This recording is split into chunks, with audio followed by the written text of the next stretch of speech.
Продолжуваме со емисијата, како што кажавме, прв гости ни е господинот Ѓорги Филипов, поранешен амбасадор, како и копредседавач на Македонско-грчката комисија за трговски марки. Господинот Филипов не е во Македонија, затоа се вклучуваме онлайн, бидејќи имаме ваква врска, само да ве прашам чисто дали е се во ред, дали не слушате, ние вас ве гледаме. Јас вас ве слушам, не знам вие мене дали ме слушате сега. Да, одлична е врската, така и нека остане. Поздрав од Барселона, од еден симпозиум тука. Аха, како е во Барселона, бидејќи сте таму, ајде да искористиме. Добро, туристи се уште има преполно е тука. Голем град. Времето е убаво, претпоставувам. Времето е убаво за сега. Да. Тие што не навикнале на волкото, влажно и топло, тешко, ама окей.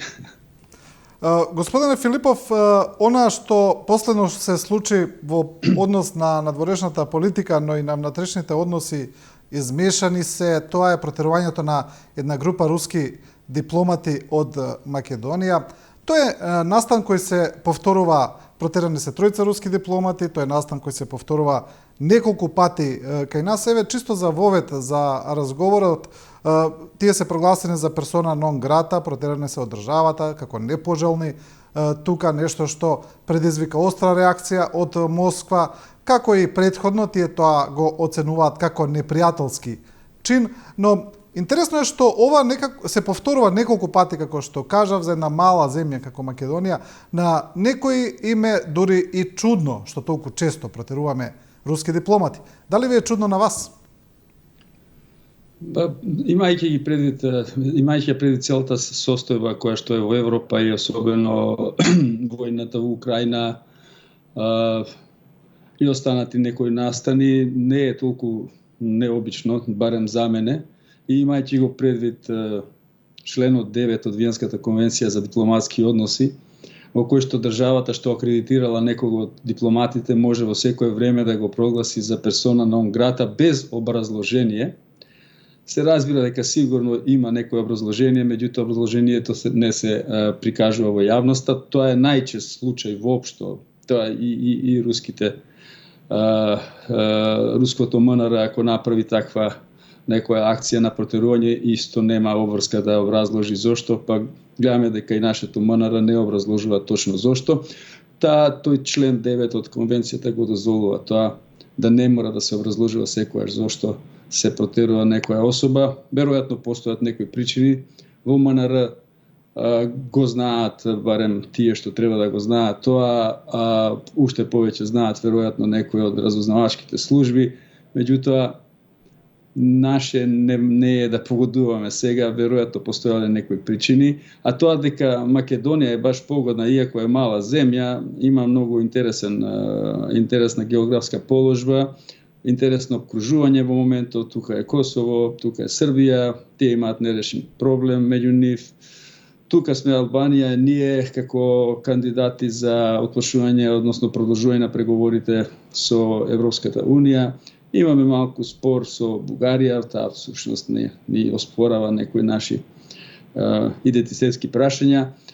И земјата е интересна и за активности кои што не би требало се водат според одредбите на тие конвенции за меѓународна соработка. Конвенциите се донесени за тоа, за да се образложи, за да се овозможи подобро водење и да им се помага на дипломатите во име на развојот, во име на соработката и така натаму, меѓутоа понекогаш тоа може и да се злоупотреби.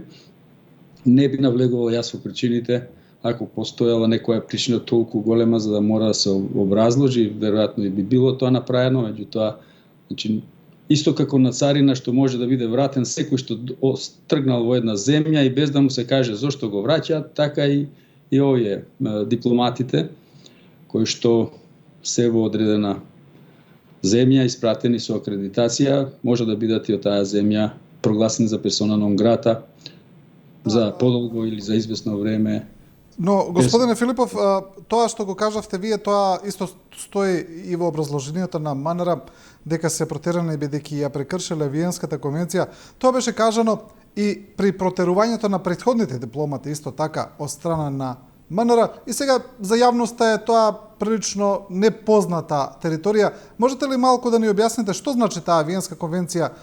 Што во пракса, например, би можело да направат тие дипломати за да ја прекршат? Кои се тие прекршувања според Виенската конвенција? Дали тие се наведени? Не се наведени. Меѓутоа има реченица која што вели баш во тој член 9, која што вели дека дипломатите се должни и тие имунитетни права што ги добиваат и правата воопшто како дипломати според таа и дипломатските пашоци не се даваат заради тоа да се истакне посебноста на некој поединец и да се прогласи за некој посебен и помногу поважен од останатите лица од некоја земја, туку да му се овозможи полесно да ја врши својата функција заради соработка меѓу земјите кои едната дала чест да ја представува, другата му дала исто така чест и агреман да може да ја представува таа земја, и ако тоа се злоупотреби, тогаш настануваат тие некогаш прво опомени, некогаш директно се прогласуваат како персона нон грата, без многу образложување зошто или без општо образложување зошто е тоа направено.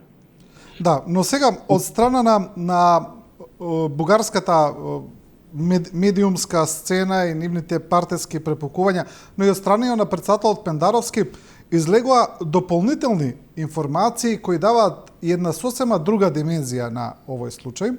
Имено генералот Атанас Атанасов, председател на Демократи за силна Бугарија, открива дека освен тројцата руски дипломати кои се протерани од земјава, таму забрана за влез во Македонија добил и свештеник на Руската православна црква. Не му било дозволено да влезе во Македонија. И затоа сега тој го користи тоа за нивни бугарски политички препукувања, вели како може малата Македонија да не му дозволи на него влез, а ние удобно се живее во Софија 5 години, знаеме сите дека работи за руското разузнавање. Но интересно е што во однос на овој свештеник за кој тој го открива и презимето, вели тоа е Змеев, тој вели дека руското разузнавање имало цел тој да предизвика раскол во Македонската православна црква. Слични информации даде и председателот Пендаровски скоро во едно интервју.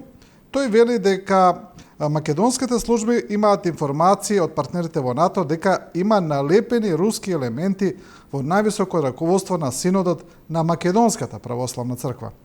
Овие информации даваат една сосема друга димензија на ова протерување на руски дипломати, досега непозната. Тоа е дека руското разузнавање наводно се обидува да предизвика раскол во Македонската православна црква. Како ги гледате ви овие информации? Па јас ги гледам како резултат на надпреварот помеѓу Руската православна црква и воопшто и Вселенската патриаршија во Истанбул, во Цариград, како сакаме, каде што се работи за тоа дека Руската православна црква има најголем број на верници во однос на останатите цркви и смета веројатно дека има некои поголеми права од останатите цркви. Патриаршијата сака да зачува таа моќ која што има, не навлегувам од тие црковни прашања, меѓутоа го поврзувам со тоа најмалку тука Македонската православна црква сигурно постојат и владици или свештеници кои што повеќе би се дружеле можеби со свештеници од Руската православна, некои од Вселенската патриаршија, која е најмногу под влијание на некој начин на грчките верници. Не им ги знам толку детално какви цркви има и под кои цркви се верни на едната, кои цркви би оделе со другата и така натаму. Јас не сум некој верник специјален, меѓутоа верувам во Бога и верувам во Христа и сметам дека е тој еден и единствен и дека нема никаква смисла црквите да се надпреваруваат во тоа која повеќе ќе го почитува него или не. Меѓутоа и таму владе еден надпревар, како што гледате, не се ни тие имуни од нив, иако се молат секој ден. Затоа тоа го пренесуваат и на територија на верниците, така што некои верници веруваат повеќе на едната, други повеќе на другата, меѓутоа најдобро би било ако може да се обединат и да си веруваат во тоа што го проповеда Христос, еднакви права, почит на секој човек и така натаму. Меѓутоа, и црквата има своја дипломатија, како што гледаме, секоја црква има и еден од свештениците или владиците задлужен за меѓународни односи, и тоа е понекогаш и поврзано со општата дипломатија на земјата, во која што таа вероисповест е главна. Се работи слично е тоа и во другите вери и религии, и ќе помине време додека навистина настапи некоја права верба во Бога, како што пропагираат разните вероисповести. Меѓутоа, во тој однос го гледам сега и овој надпревар меѓу тие цркви, па и во најмал дел било каде, на која територија да е, сакат тие да остварат свое влијание. Ние имавме спор со Српската православна црква, гледаме дека тој се разреши и фала Богу што е тоа така. Би сакал сите цркви што се одоколу исто така да признаат Македонската црква и да си биде во мир, да си заедно да се соработува со нив. Меѓутоа, има елементи кои што ја злоупотребуваат верата, злоупотребуваат нешто што е чисто душевно, лично на секој човек, за политички, на крајот се сведува за економски, односно за деловни бизнес интереси. Да, но тука имаме уште една димензија во поглед на ова, доколку навистина тоа било така, доколку рускиот свештеник Змеев навистина се обидувал да предизвика раскол во Македонската православна црква, дали тоа може да се гледа само низ призма на црковните односи и ова рибалство што вие го зборувате на Московската патријаршија со Цариградската? Дали тука сепак има и влијание на руските служби кои се обидуваат преку раскол во црквата да предизвикаат и дестабилизација може би во земјава? Апсолутно е можно, реков дека може да се злоупотреби, меѓутоа јас не тврдам бидејќи не знам.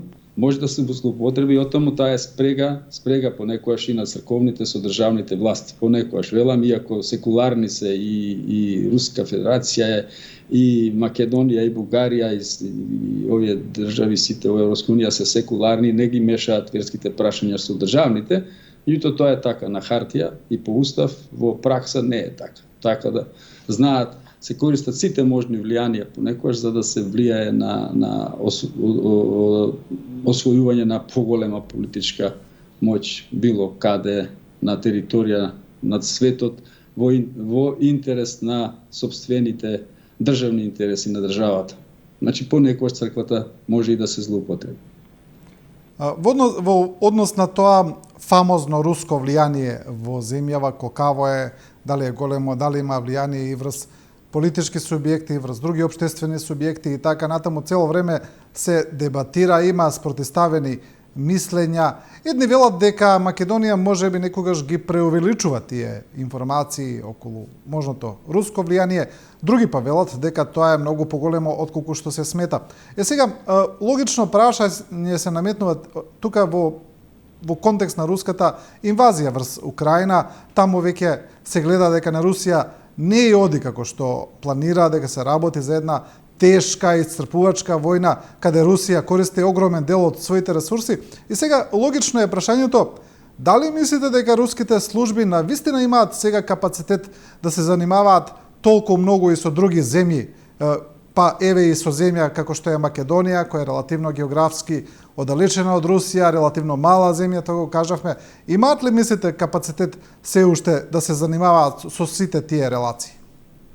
Русија е, односно Руска Федерација, огромна земја со огромни капацитети и огромни ресурси природни, па и човечки ресурси, економски, односно економски во смисла на ресурси, така што веројатно има определени категории и на луѓе и средства определени за разни намени, така што да се занимаваат со Македонија и македонското прашање, веројатно има тие се сепак голема земја и за сите прашања кои што можат да бидат да влијаат на било какви нивни одлуки, можат да одвојат ресурси. За тоа сметам дека имаат ресурси и за тоа, бидејќи тука не им се потребни војни ресурси, Потребни се човечки ресурси и наравно се разбира соработници во земјата во која што соработници секојаш ќе се најдат без разлика дали посакуваното ниво на соработници или не посакуваното, меѓутоа верувам дека имаат ресурси, не сме ние некоја голема земја на која што треба да вложат не знам колкави ресурси, меѓутоа не можам тврдам дека тоа сигурно го прават, зашто немам никакви интереси. А од она што сум го следел и од она што ја познавам Русија како култура, литература, како наука, како политичка моќ, како стара голема сила, веројатно имаат таква моќ сигурно. Да, добро, ќе се вратиме на руското влијание на Балканот, на регионот во контекст како што кажав и на војната во Украина при крајот на емисијата, доколку имаме време. Ајде малку да видиме за оние работи исто така во земјава што се сега најактуелни, а веќе подолг период, тоа е прашањето околу влегувањето на бугарите во Уставот.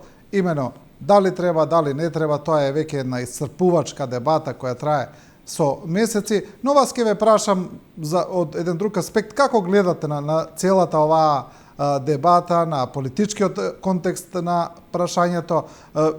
Ви личи ли дека може би се надзира некаков компромис околу ова прашање или не гледате крај на тие препукувања? Јас сум од самиот почеток оптимист во смисла на тоа дека прашањето мора да се реши и се надевам дека без разлика и ја што добивам гласови и одговори на мои пријатели од едната и од другата страна, односно и од опозиција и од позиција, едните не сметаат дека нема да се попушти, а не знам зашто треба да се попушти, бидејќи тука се мешаат две работи. Се мешаат одговорноста за тоа како натаму ќе се развива државата и одговорноста на тоа кој, не знам, ќе победи на следните избори. Лично јас би ги ставил во моментот на страна овие две работи, да се одвијат овие две работи и во моментот треба да се продолжи оној дел кај што застанавме ние. За да продолжиме натаму со преговорите, треба да го промениме уставот и да ги вметнеме бугарите и останатите националности што не се спомнати, бидејќи кога веќе се спомнати толков голем број, зошто да не бидат спомнати сите, за како единствен услов за натамошно преговарање. Тоа нормално не значи дека готова е работата, ние ги метнуваме бугарите и задутре стануваме членки на Европска унија. Меѓутоа, ако не ги вметнеме и не го направиме тоа, ни она задутре ќе стане можеби 20 години, а овака можеби ќе стане за 5-6 години, бидејќи во моментот како што е сега, имајќи преди ситуацијата во Украина, и воопшто во Европа, и воопшто во светот, и решеноста на Европска унија да се обедини конечно и географски, и економски, и паралелно да ги води промените во самата Европска унија, за да добие назначење во рамките на светската трка за моќ, да добие малку повеќе и политичка моќ Европска унија, да добие повеќе и воена моќ, одбранбена моќ и економската моќ веќе ја има, ама зашто да не биде поголема, зашто гледаме се надзираат сили кои што можат тоа да го заменат, ама ако можат да постојат United States of America, зашто не би постојале United States of Европа? Вика, малку биле многу 30 држави или 27 колку се сега, и како ќе било со 35, па како е на Америка со 50 држави, со 51 држава, па сепак постои. Ако се организира како треба, таа Европска унија може да постои, може да биде сила во секој поглед. Односно, нашето прашање на две партии кои се надмудруваат за тоа кој е по-добар и кој направил повеќе за Македонија, може да се во моментот да се заборави, да се продолжат преговорите, да се стане дел од тоа тело на Европска унија, без разлика на сите предизвици, не знам, се формирале вакви сојузи во светот, онакви сојузи, ние да бараме сојуз со некој што е во Јужна Америка, а да одбиваме сојуз што е во тука комшија, нема никаква смисла. Значи, со соседите треба да се развиваат добри односи, без разлика што не се избрани по наш кеф, ниту ние сме можеби избрани по нивен кеф, меѓутоа соседот е прв кој што ќе ви дојде и во добро, кога ви треба и за помош, кога ви треба и за пожара кој имате, така што некои работи треба да се прифатат какви што се, дали е соседот ваш под мерка каква што ни одговара или не. Сметам дека тие надводрувања треба да прекинат и парламентот на Република Северна Македонија да си ја преземе улогата што ја има и да одговара и тој за натаму за развој на државата. Не е само позицијата која што ќе биде утре виновна или невиновна за нешто што требало да се случи, туку целиот парламент, односно сите политички партии за еднината на земјата. Сите тие се залагаа за една иста работа, освен некои минорни мали партии со поброј на гласачи, мислам, кои што не се согласуваа со тоа да бидеме ние членки на НАТО дури, па ни на Европска унија, меѓутоа над 85% од државјаните на нашата држава се согласува за тоа и парламентот треба тоа да го почитува. Сега дали бил условот диктат на една земја или на Европска унија е друго прашање. Европска унија го прифати тој, па макар бил и на една земја, не? Беше и на една земја диктатот за промена на името, ама ние го третиравме, тој беше диктат скоро на цели Обединети нации, бидејќи не можевме да станеме членки ако не прифатевме дека се согласуваме со референцата да Former Yugoslav Republic of Macedon. Токму поради таа една членка која што не го сакаше тоа и која што е наметна својата волја во Европската унија, бидејќи Европска унија има такви правилници. Кој што така да постане член, треба да прифати односите и да ги прифати претходните членки какви што се. А не се обврзни членките да прифатат било кого, а да си остане непроменет. Така што се разбира дека ние можеме и да одбиеме. И меѓутоа не гледам, никој не дава објаснување што ќе прави после и како ќе развива земјата без соработка со соседите, без соработка со Европска унија, без сите можни придобивки што ги носи тоа членство. Па дури има и што се залагаат и за излез од НАТО, исто така треба да образложи како смета дека ќе имаме понекогаш и смешни предлози дека ќе се станеле неутрална земја. Неутрална земја не се станува по волја ваша, треба се согласат сите околу вас. И Обединети нации дека вие се прогласувате за неутрална земја и да ви го почитуваат тоа. Меѓутоа, тоа не е така. За да бидете неутрална, треба да се согласат многу земји, многу фактори во светот воопшто. И ретки се Швајцарија. Треба предпоставам да бидете моќен да ја одржите таа неутралност. Това не е баш така. Ама на страна и мојата, еве Австрија беше неутрална едно време, ба и сега воено е неутрална Австрија. Бев амбасадор таму. Тие радо исто би биле можеби членки на НАТО, меѓутоа има некој договор кој што тоа го забранува изричито, што не е случај со останатите земји членки кои што влегува во НАТО. Исто влезот во Европска унија беше прашање за неа, бидејќи долго време помина толкувањето на неутралноста што значи. Дали е тоа неутрално и на неутралност и на економски план, така што се направи таа дозвола, испадна економски не се смета за неутралност, најчесто е тоа поврзано секогаш со воено прашање. Или Швајцарија, например, која што е неутрална, меѓутоа се согласиле и Варшавски пакт, и НАТО пакт, и сите земји на Обединети нации дека таа земја ќе остане неутрална. Воено. И остана и Прва светска војна, и Втора беа, таа земја беше неутрална. Значи, а ние да се прогласиме сами по себе неутрални, можеме за кратко време да бидеме проголтани од некого без да образложува многу, па после ќе помине долго време ослободување од тоа голтање. Извинете на овие изрази, меѓутоа да не се занесуваме сами дека можеме да прогласиме неутралност и тоа туку така сите да го почитуваат тоа, без тие да се согласат. Веројатно не постоела таква можност, инаку било тоа супер, сигурно како идеја, неверојатно добра идеја, ние да си бидеме неутрални, а со сите да соработуваме, сите да ни помагаат, да ни даваат ефтини кредити, да ни даваат помош во една смисла, во друга смисла. за жал не оди тоа така. Да, во поглед на Европската Унија, исто така сега се отвара и таа дебата, бидејќи, како што знаеме, опозицијата вели дека во принцип нема против влегувањето на бугарите во уставот како чин сам по себе, но имаат против, како што велат, бугарскиот диктат, имаат против тоа што нема гаранции дека Македонија потоа нема да добие нови барања од Бугарија. При тоа знаеме дека според преговарачкиот процес е многу тешко да се дават гаранции дека Бугарија или некоја друга земја нема да ве блокира нешто во идниот тек на преговори, но сега се добиваат интересни информации.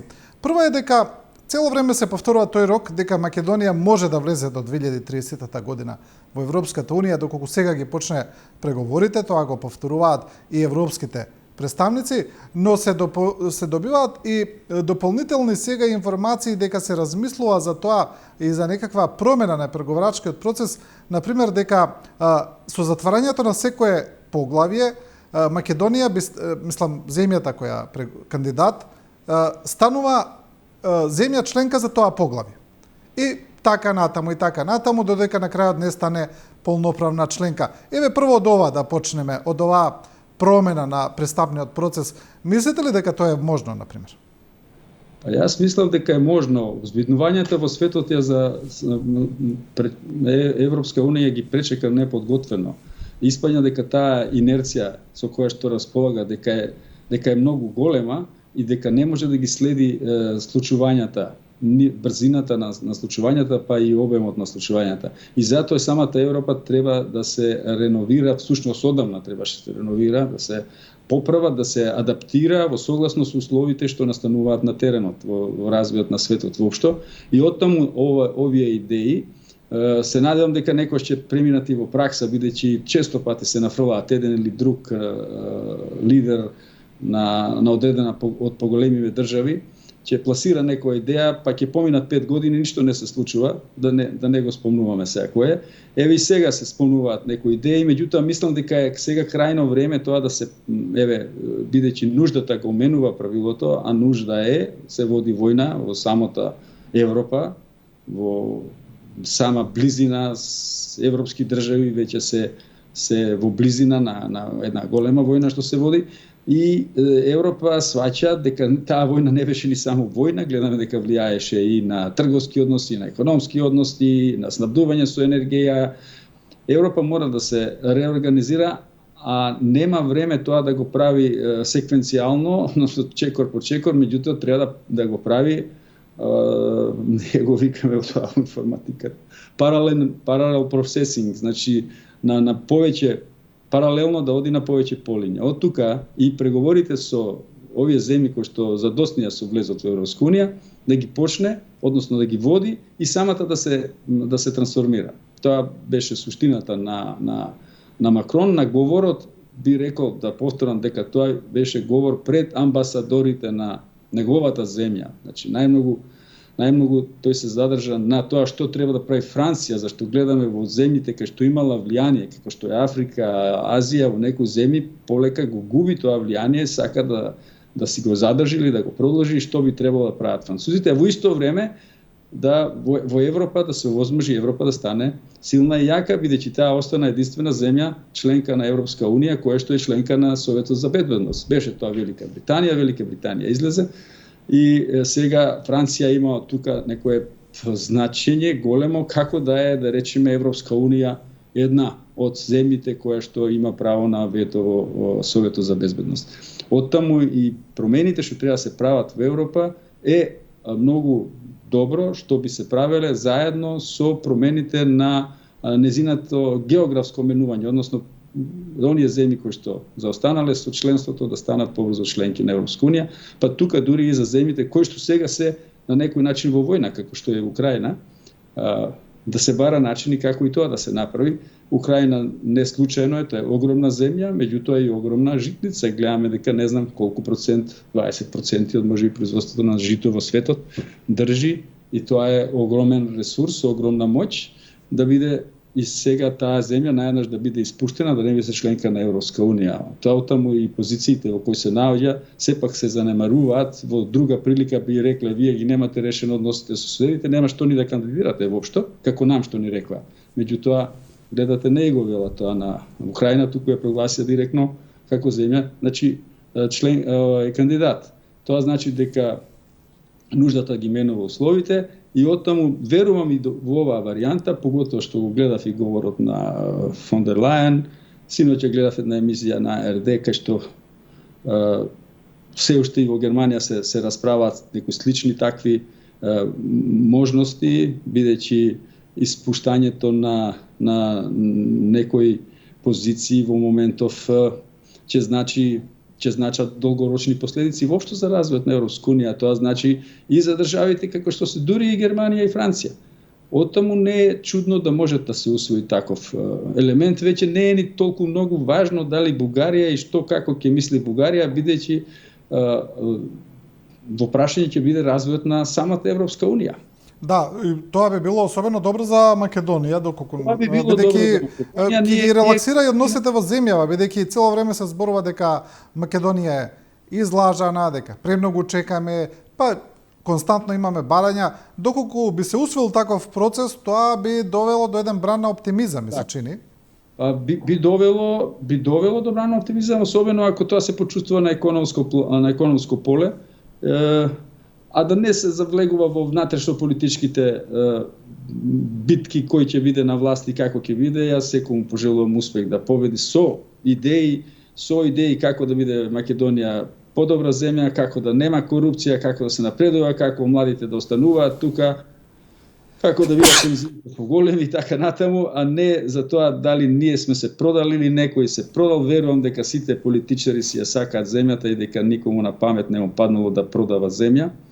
Да се укинат изразите како што се предавник и секому вика ти си предавник, другиот му вели предавник. Јас такви изрази не среќавам во Германија, во Австрија, еве овде во Шпанија. Такви изрази не постојат. Не знам, само на Балканот изгледа сите се нарекуваме предавници едни со други.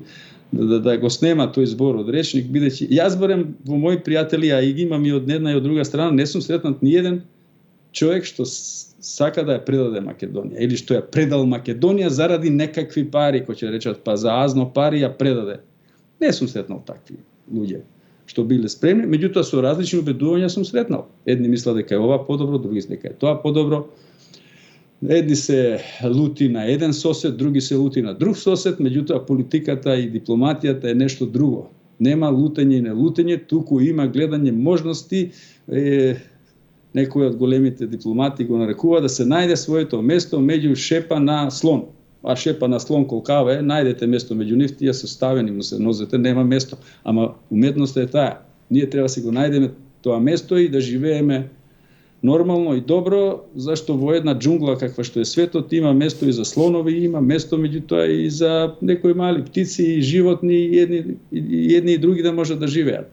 Ниту на слоновите им е многу лесно, ниту на тие, меѓутоа сите треба да живеат така што и ние можеме да живееме. Ако не се преценуваме, не значи да не се цениме, па и најголемите што се преценуваат страдаат. Значи секогаш да си го знаеме своето место е најголема работа и како мала земја можеме да значиме тогаш многу.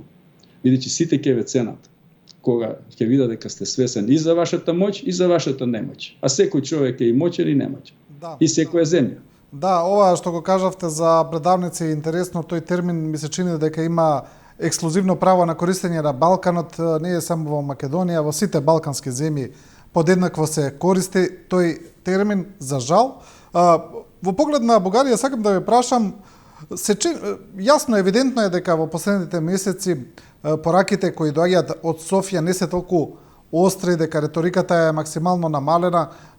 Предпоставувам дека тоа е поради жестоката дебата која се води во земјава. Веројатно Бугарија не сака да долева тука масло на огнот, веројатно тоа им е и сугерирано и од западните партнери да не го прават, но сепак имаме од време на време некакви пораки. Сега имаме една посета на бугарската подпредседателка Јотова на Албанија, каде што таа таму оди и вели да ги посети бугарите кои живеат во Албанија, таму им носи книги. Па имавме реакција од македонските организации, партии од Албанија, дека тие не се бугари, туку дека се македонци, жестоко ја одговорија на Јотова, но се чини дека Бугарија се уште продолжува со тие обиди за представување на населението таму како бугарско. И во Албанија има доста православни и македонци, може би од другите нации кои што живеат во Албанија, има и грци кои што земале бугарски пасоши или грчки пасоши. И тоа знаеме, страната, особено Бугарија, го смета како дека тие се изјасниле за Бугарија. Познавам такви лица што имаат пасоши бугарски, знам дека на крај памет не име да кажат дека се бугари, барем на попис во Македонија. А има и во Македонија и бугари. Познавам и бугари во Македонија и што се изјаснувале секогаш како бугари и никогаш ништо не им фалело. Дури напредуваат и во бизнис, и во професија, и биле и директори, биле и не знам. Значи, од каде излезе тоа овие последниве 5 години дека некој имал проблема во Македонија да каже бугарин, мене не ми е јасно, може би имало случаи. Јас не сум сретнал, меѓутоа гледам по некои написи кај што се јавуваат луѓе кои што имале проблем со тоа, ама јас такви не познавам, верувам дека и тие што ќе бидат сега кога ќе бидат внесени, конечно ако имаат право да кажат баш ме интересира, последниот попис немавме повише од 3-4 луѓе што се изјасниле како бугари. Во Албанија ми тврдат колегите амбасадори дека немало досега ни еден што се изјаснил како бугарин, меѓутоа не му праче да земе бугарски пасош, бидејќи да имаше Албанија да беше во ЕУ, немаше да имаат потреба да стануваат бугари. Истото така се однесува и на луѓе во Македонија, па и на луѓе во други соседи, на украинци, има што земале пасоши бугарски, има молдавци, не знам, има па дури велат и руси, некои. Меѓутоа, тоа е лична работа, а Јотова нормално како потпредседател на Бугарија има за цел да го прошири влијанието на Бугарија како држава и таа смета дека со тој чин што го прави тоа за што се заколнала во парламентот бугарски. Дали е тоа вистина или не е, праксата го кажува поинаку. Наша цел е па ние исто така нашето влијание, особено во земјите кај што има луѓе што се изјасниле за македонци, да помогнеме колку можеме на тие луѓе да не го заборават јазикот, да го негуваат јазикот, да си го негуваат идентитетот, како и што се случува сега. Имаме во Грција веќе многу поголема слобода на изјаснување на идентитетот. За преводи се прават на македонски јазик, има преведувачи судски на македонски јазик. Значи, може да се подобри со дипломатски прашања, не мора за секој прашање да се крева војна, дури војна не треба никогаш да се крева за никакви прашања, меѓутоа некои сили, особено големите сили, немаат трпение до крај понекогаш да се убедуваат. Најлесно им е да се направат некои работи со војна. Штета што тоа после се докажува дека било погрешно, бидејќи војната остава такви последици што не се забораваат никогаш и во 5 колена, и јас би се радувал да не дојде до никакви такви интервенции никаде во светот, бидејќи ќе поминати 100 години ќе се сеќава, а она кога нешто ќе се помине без војна брзо се заборава. Оттаму она што го прави бугарската потпредседателка, тоа е веројатно смета дека е тоа најдобро. Тоа што сметам дека нема да има голем успех таму, и особено ако Албанија ги продолжи преговорите и ние, луѓето ќе се изјаснат, не велам таму дали има или нема бугари. Ама Албанија одамна има дозволено кој како сака да се изјасни. Сега ова е дополнително ангажман да се потврди тоа што Бугарија го направила како моќта што ја даде Европска унија, односно членството, односно бугарскиот пасош, да може слободно се работи и патува. И таа моќ сега ја употребува. Ние мислиме дека е злоупотреба, и таа мисли дека ја употребува. Не можам друго да кажам, освен да повикам како и секој друг, секој да се изјасни за тоа што смета, да бил бугарин, да бил бошњак, да бил македонец, србин, русин, како сака, како мисли дека е, нека се изјасни, бидејќи некојаш е многу тешко да каже што е. У фамилија имам од разни нации измешани, не знам, внуци, деца како ќе се изјаснуваат. Меѓутоа, значи тоа е и прашање на само изјаснување веќе, не е само прашање на на вистина дали сум јас таков или таков. Веќе стану. Луѓето многу сакаат да зборуваат за идентитет, за традиции, за така, но гледаме дека идентитетот има многу димензии, дека е прилично флуидна работа, не е толку. Дефиниција на тоа што е идентитет. Да. Имаме деца што не си го знаат и македонскиот јазик, има и албанци што не го знаат и албанскиот јазик, живеат во Германија, а носат знамења албански, да речеме, или македонски, сметаат дека се тоа, без разлика што не го знаат јазикот. А велиме, јазикот е нешто како основа на идентитетот. Ама не можам да му забранам тој да се чувствува македонец, иако не го знае македонскиот јазик. Или албанец не го знае албанскиот јазик. Сега прашање, нека ми кажат сите тие културолози и све, што е идентитет, ако не е јазикот, а знам луѓе што не го знаат јазикот, а се изјаснуваат како такви. Да, тие се многу флуидни категории, да. Јас ги имам во фамилија, затоа кажувам. Да. За крај сакам да... Македонија, зетни германец, но ми со знамето прави иле на таткову. Еве победи Македонија. Се го кажувам како е вака, куриозитет. Еднаш за жал само победивме до сега. Би било добро прочество. Да, можеме да имаме и повеќе идентитети, исто така, и тоа е позната пракса, да, и тоа не е ништо чудно. Има сега можност, него и кажува два мајчини јазика. Значи може да каже дека има два мајчини јазика. И од таткото да го рече мајчини и од мајчинскиот, пошто ги зборува двата подеднакво. Да. Добро, за крај сакам да ве прашам во поглед, вие го спомнавте и ги спомнавте случувањата во Грција, ги дававте пример за Преспанскиот договор, бидејќи сте и ко-председавач на Македонско-грчката комисија за трговски марки. Гледаме дека во Грција веќе Преспанскиот договор не се ни спомнува, речиси. Не се ни спомнува ни некакви прекршувања на Преспанскиот договор, иако можеби ги има во земјава, особено на користењето на името Северна Македонија. Гледаме дека веќе и политичарите мешаат, но се чини дека Грција како целосно се откажала веќе од тоа веќе инволвирање или веќе третирање на Преспанскиот договор. Односите се прилично порелаксирани. Го дадовте примерот на македонците во Грција, каде што веќе почнува македонскиот јазик да се употреба. Имаме примери.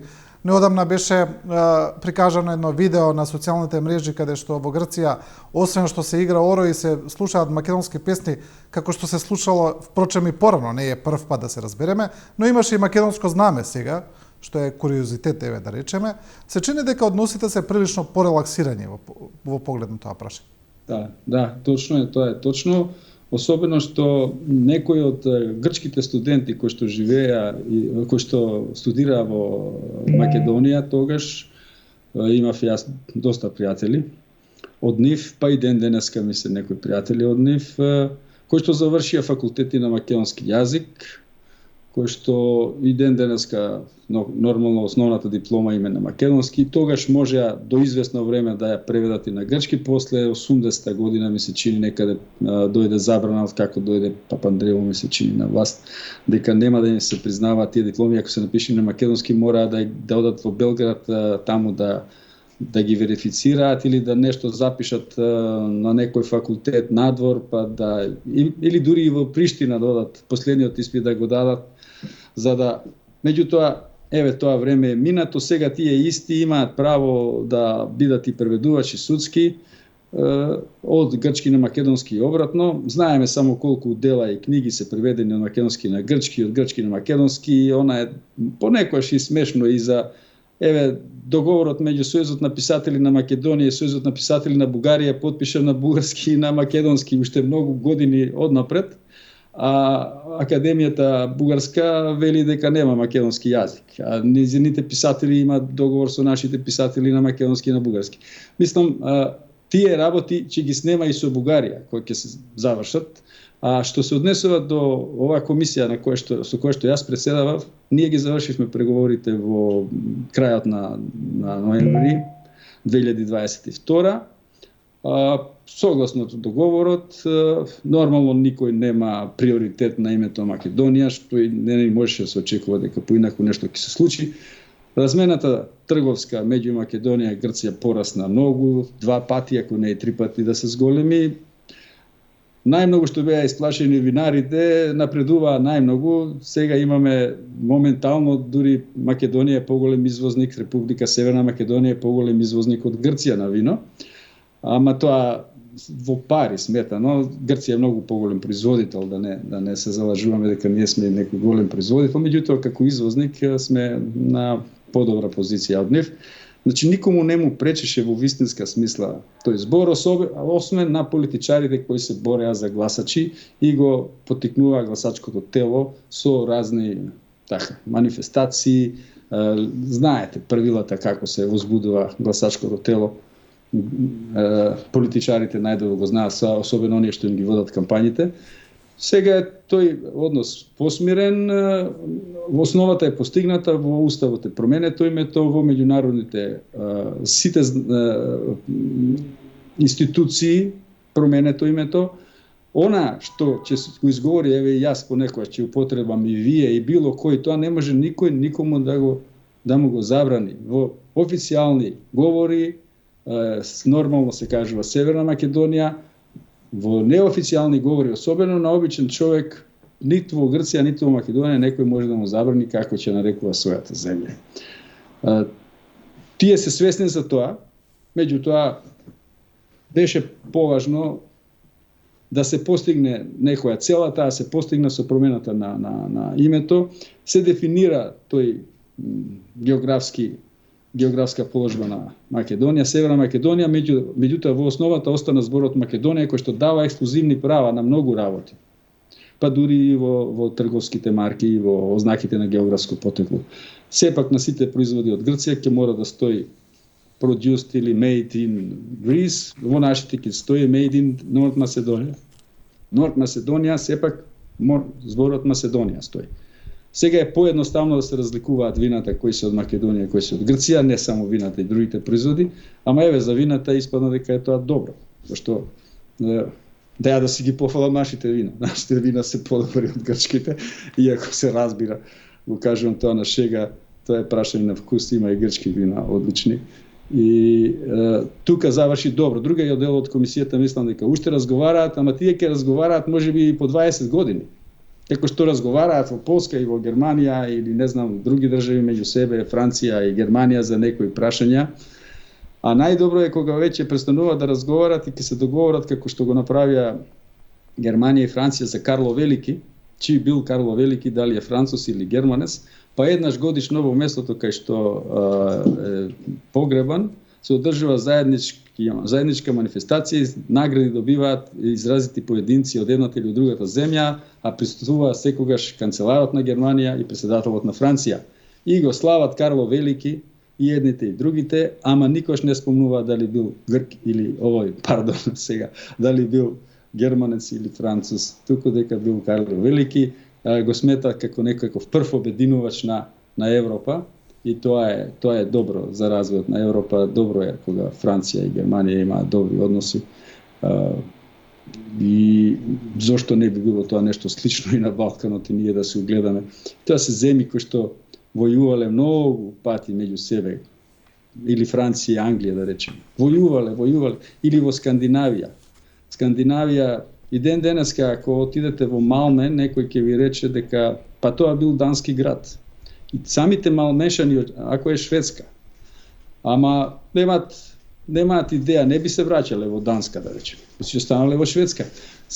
Како пример само кажувам како земите од Скандинавија го надминаа тоа прашање и се согласија дека историјата не е поважна од денешницата и од иднината, меѓутоа е убава за истражување, така што истражувањата ќе се продолжат.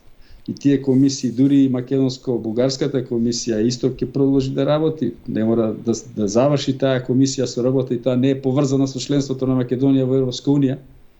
Имаме друга рамка. Се работи позиција во која што неспомнувањето на бугарите во нашиот услов беше употребено за да се наметне Бугарија како некој фактор од кој што ќе зависи нашата натамошна иднина, дали ќе бидеме членки на ЕУ или не, ама тоа сметам дека ќе остане само на тоа. Кога ќе станеме членки, дај Боже да бидеме пријатели со нив, а сметам дека ќе бидеме, зашто нема причина да не бидеме. Причината се само не би рекол во моментот несовесни политичари од едната и од другата страна. Да. Добро, ете да завршиме со таа една позитивна нота. Господине Филипов, ви благодарам за ова интервју. Благодарам на интересот. Јас да се вратам на конференцијата овде. Поздрав. Да, уживајте во Барселона, во прекрасно. Да, уживаме, работиме. Добро. Одлично. Ви благодарам уште еднаш.